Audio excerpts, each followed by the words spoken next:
Have you ever found yourself wondering why some countries buddy up while others don't? It's a wild world out there in international politics. Today, we're diving into a super intriguing question. What does Russia really want from Burkina Faso, especially from its young leader, Ibrahim Traoré? With the global political scene changing faster than your TikTok feed, understanding this topic is more crucial than ever. So grab a snack, get comfy, and let's unpack the current situation in Burkina Faso, the rise of Traoré, and why Russia has its eyes set on this West African nation. Let's get into it. All right, let's set the stage. Imagine a landlocked country in West Africa, buzzing with energy yet hanging onto a thread of uncertainty. Yep, that's Burkina Faso. It's been through some intense political shakeups lately. The streets are alive with chatter, but there's an underlying tension. The government is grappling with security issues, economic hardships, and a populace that's hungry for change. Then comes Ibrahim Traoré, a fresh face bursting onto the political scene. This guy is just in his 30s and stepped up after a military coup in 2022. For many, especially the youth, he's a beacon of hope. They're sick of the old ways and want something different. With his energetic vibe and bold vision, Traoré symbolizes a new wave of leadership that's not just about fixing local problems, but also about putting Burkina Faso on the global map. But what's making him such a big deal in the African context?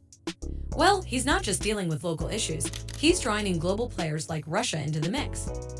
That historical context. Now, to fully understand what's happening today, we need to take a quick trip down memory lane. Burkina Faso wasn't always called that. It used to be known as Upper Volta when it was a French colony. It gained independence in 1960, but like many African nations, it's been wrestling with the shadows of colonialism and foreign meddling ever since. In the past, Burkina Faso had its fair share of relationships with Western countries, particularly France. But let's be real, these relationships often felt one-sided. Many Burkinabés thought their leaders were more interested in pleasing foreign powers than in serving their own people. This historical backdrop is super important because it explains why Traoré and his crew are on the lookout for new partnerships. And guess what? Russia is more than eager to step into this new narrative. Who is Ibrahim Traoré? Now, who exactly is this Ibrahim Traoré guy? Born and raised in Burkina Faso, his rise to power is seriously impressive. He burst onto the scene as a military officer, quickly earning respect for his dedication to fighting corruption and boosting security.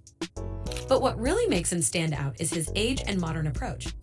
He gets the struggles of young people and has vowed to prioritize their needs. Traoré's vision is ambitious. Think big. He's all about strengthening the economy, tackling unemployment, and improving education. You can feel his popularity among the youth. They see him as a refreshing change in a political arena usually dominated by older folks. With young people making up a huge part of Burkina Faso's population, Traoré's leadership could totally reshape the country's future. Russia's interest in Africa. Now let's switch gears and chat about Russia for a sec. Why is it suddenly so interested in Africa? Well, it's been making headlines for its growing influence across the continent. Historically, Western countries held the reins in Africa, but now Russia's trying to carve out its own space. This shift isn't just a coincidence. It's part of a broader strategy to extend its geopolitical reach and push back against Western dominance. Russia has been cozying up to several African nations, offering military support, economic investments, and political alliances. Countries like Sudan, the Central African Republic, and Mali have already turned to Russia for various forms of help. They often get promises of military cooperation and resources in return for loyalty. So, what does this mean for Burkina Faso and Traoré? Let's break it down. What does Russia want? Let's get into the juicy details. What exactly does Russia want from Burkina Faso? First off, we're talking about some serious strategic interests. Burkina Faso is rich in minerals like gold, and guess what? Gold is like the hottest commodity on the market right now. Russia is itching to tap into these resources, not just for economic gain, but also to secure a foothold in the region. But it doesn't stop there. Military cooperation is a huge part of the equation too. Russia is notorious for providing military support to nations facing security challenges, and Burkina Faso fits the bill perfectly. With ongoing threats from terrorist groups, Traoré's government might view military partnerships with Russia as a legit solution. However, it's not just about guns and tanks, there are also potential economic deals on the table. Imagine infrastructure projects, energy investments, the possibilities are endless. But hold up, it's essential to think about what this could mean for the people of Burkina Faso. Sure, closer ties with Russia might bring immediate benefits, but the long-term implications could be pretty complex. The impact on Burkina Faso. So, how might these growing ties with Russia shape Burkina Faso's future? On one hand, Russian influence could lead to some much-needed investment and support across various sectors. Young people might find new job opportunities, see improved infrastructure, and enjoy better education and healthcare. But hang on, there's a flip side. Some folks are worried that getting too cozy with Russia might mean turning away from the democratic values many Burkinabés cherish. If the country becomes too reliant on Russia, it risks losing its autonomy and could get dragged into conflicts that don't even align with the interests of its citizens. It's a tricky balance, and the stakes are high. Traor's leadership will be put to the test as he navigates this complex landscape, making choices that could significantly shape Burkina Faso's path for years to come. The youth perspective. Now, let's take a moment to spotlight the voices of the youth in Burkina Faso. After all, they're the ones who'll bear the brunt of these decisions. Many young people are buzzing with excitement over Traor's leadership and the potential partnership with Russia. They're optimistic about the chance for economic opportunities and improvements in their living conditions. But it's not all rainbows and butterflies. Some young Burkinabés are sounding alarms about the risks of aligning closely with Russia.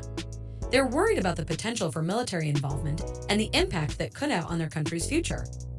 One young activist put it bluntly, "We want progress, but not at the expense of our freedom.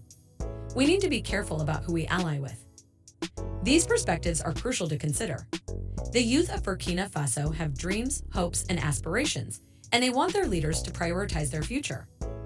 Traor's decisions will need to resonate with these voices and address their concerns if he wants to maintain support from this critical demographic. All right, to wrap things up, we've explored the intricate relationship between Ibrahim Traoré, Burkina Faso, and Russia. It's a complex web of historical context, strategic interests, and the hopes and fears of a young population.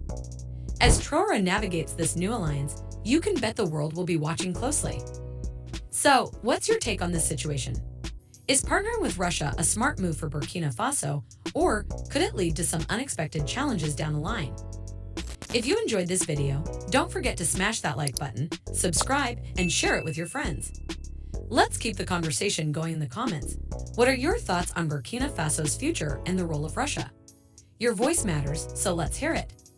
Thanks for tuning in, and I can't wait to see you in the next video.